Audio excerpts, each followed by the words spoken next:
বিশ্বৰ ইতিহাসৰ আটাইতকৈ দীঘল ৰেলখনৰ নাম কি জানেনে?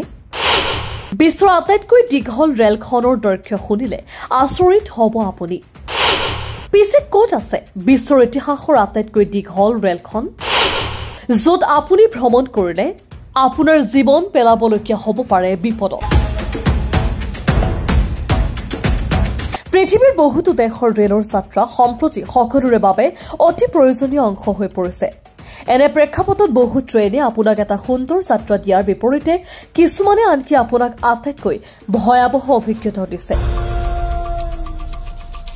আফ্ৰিকান দেশ মৌৰিটানিয়াত এখন ৰেল চলি আছে, য'ত আপুনি ভ্ৰমণ কৰিলে আপোনাৰ জীৱন বিপদত পেলাবলগীয়া হ'ব পাৰে।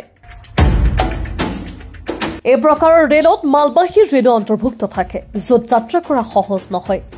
এই ৰেলখনত কোনো যাত্ৰীৰ আসন বা শৌচালয় নাই, সেয়েহে ইয়াৰ যাত্ৰী আৰু অধিক অসুবিধাক আমন্ত্ৰণ কৰিব পাৰে। পৃথিৱীৰ আটাইতকৈ দীঘল ৰেলখন চলাচল কৰে আফ্ৰিকাত।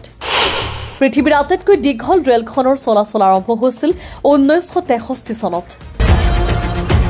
ইয়াৰ নাম ট্ৰেইন টু মৰুভূমি আৰু ই 21 ঘণ্টাত 704 কিলোমিটাৰ পৰ্যন্ত ভ্ৰমণ কৰে।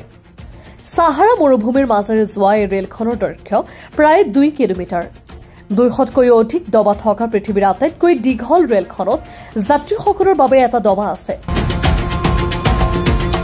কিন্তু এই ৰেলখনত ভ্ৰমণ কৰাটো ইমান সহজসাধ্য নহয়। ৰেলখনত যাত্ৰা কৰিবলৈ যাত্ৰীয়ে কাষ্ট ইষ্ট্ৰিৰে বনাব লাগিব নিজৰ আসন, কিয়নো ৰেলখনত নাই এখনো আসন। নিউজ ডেস্ক ৰিপৰ্ট, এই নিউজ প্লাছ।